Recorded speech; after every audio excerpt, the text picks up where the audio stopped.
Hi and welcome to today's video where I'm going to show my top 3 tips for successful weight loss.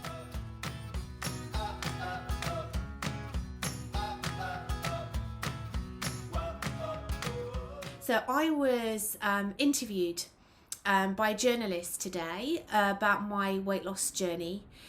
And I shared with him the fact that I have yo-yo dieted for most of my life. I've always kind of fluctuated between a size 12 to a size 16 UK size.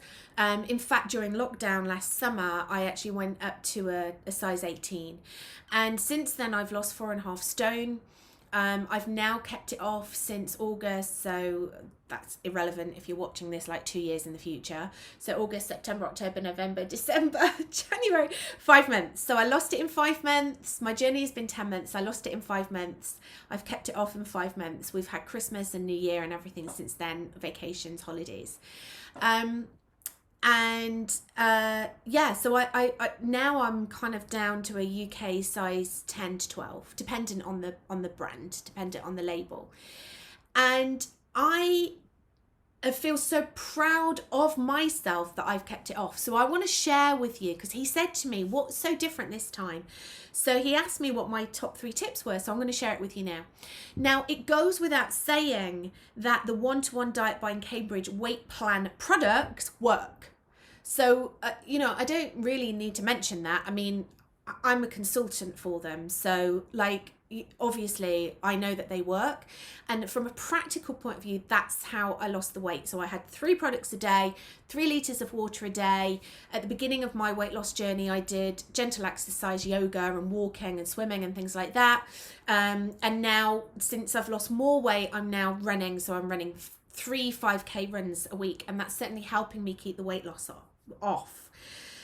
But there were 3 things. It's not just the products. The products are incredible and they work. So all you need to do is eat 3 products a day and drink 3 litres of water a day. Easy peasy, right? Or it's easier said than done, isn't it? Because actually our brains want to take us to places that we're really not prepared to go, because all the thoughts come up, all the feelings come up, all the feelings of it's not fair, I can't eat this food, it's not fair that I'm really, really hungry, I want to eat something. Like the cravings come, and that is our brain wanting to take us back to our comfort zone, because we're out of our comfort zone, because we're doing something, we're making a change in our life, and sometimes our brains don't want us to do that. It wants to protect us. So these are the 3 things that I wanted to share with you. So the first thing is desire. Desire is so important. Your desire to lose weight. What is your why? Why do you want to lose weight? It's so, so important to get so deeply emotionally attached to it. And not just like, I want to lose weight because I want to, get into a size 12 dress size, or I want to get into a size 8 dress size, or I want to lose weight because I want to be more fit and active. Why? Just keep asking yourself why. Why do you want to be fit and active? Well, it's because I want to spend more time with my children. Why? Well, because I want to have more time with them. I want to spend time with them, quality time. I want them to look at me, and I want them to feel excited to be with me, and that, proud that I can run with them. Why do you want to get into a size 10 dress? Why do you want to get into a size 10 dress? It's because you want to feel really good about yourself. Well, why? Because at the moment you're not feeling good about yourself, and you want to walk to the wardrobe and you want to be like, yeah, I'll wear that, and that, and I'll feel really confident and empowered. And I want to walk into a room, and I want people to look at me, and I want people to recognize me, and I want to feel really good. I want to be visible. So your desire has to be greater than your desire for food. If your desire to eat fatty, unhealthy, sugary food is higher than your desire to lose weight, you're not going to fail, because what's going to happen is you're going to be doing all of this on willpower. And willpower is really good to begin with. Really, really good. We can run on willpower, but eventually your willpower will go. And once the willpower goes, you're running on empty. So that desire will keep you motivated. There'll be a fire in your belly. And if my desire to feel sexy in my clothes and to feel good about myself and to show up in this world as a confident, empowered, sexy woman, if my desire to do that is stronger than my desire to go to the fridge and eat in a big lump of cheese, then my desire to feel good about myself will override the cheese. So that's the first thing. Point 2, my second tip would be to visualize. You know, our brain doesn't know the difference between real life and fantasy. So we can actually trick our brains into believing that something is happening, even if it isn't actually physically happening on this plane. So that's why visualization is so powerful. So visualize yourself in your new body. Visualize yourself as this new person. How's it going to feel? What are you going to look like? What are you going to wear? What are people going to say to you? So start to visualize yourself and see yourself as that person. You know, I was speaking to somebody the other day who used to be an elite athlete. She was a downhill skier, and we were talking about visualization, and she said that when she was a downhill skier, she used to visualize every single day. She would visualize walking to the top of the mountain, putting on her skis, what turns and twists she'd do, what speed she'd do, how she'd be holding her legs. And you look at every elite athlete, they visualize. Before a race, they visualize. Yeah, so there's a real powerful method there.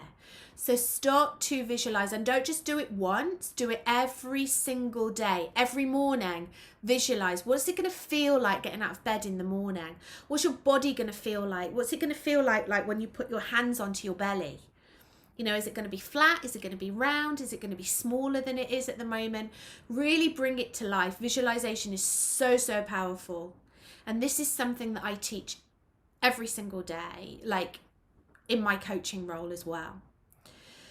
The third one is self-love. Love your body now. You know, I was speaking to one of my clients the other day, and she refers to her belly as her son's house. I'm not going to say her son's name because I don't want to uncover her identity, but okay, I'm going to say like a made-up name. So let's say her son is called Philip.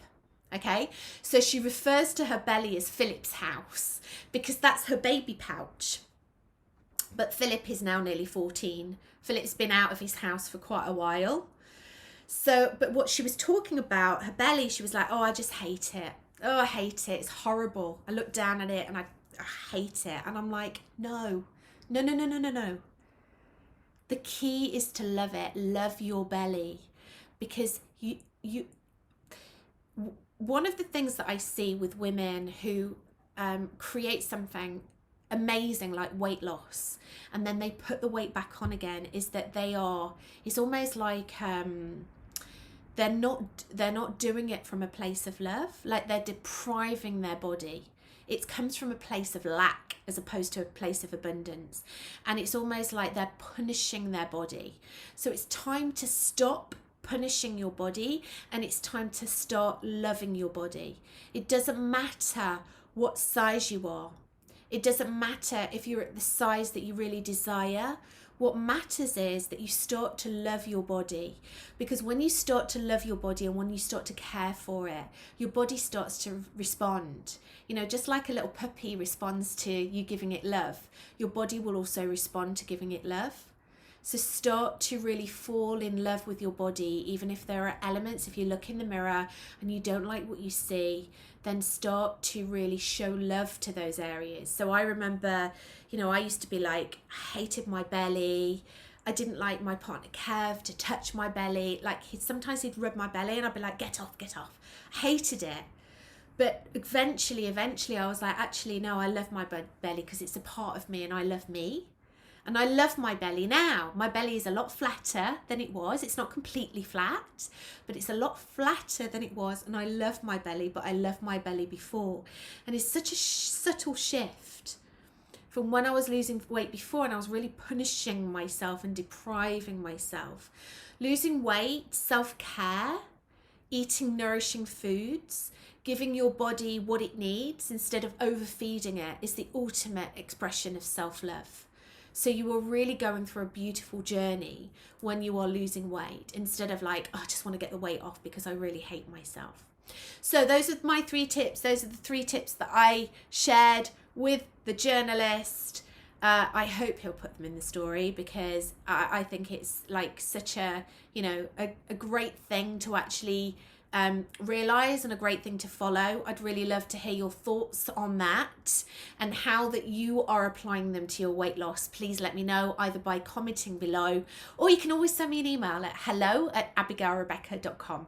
Thanks for watching, sending lots of love, and I'll see you on the next video. Thank you for watching. We really want to inspire you on your weight loss journey. So to watch more videos like this, subscribe to our channel.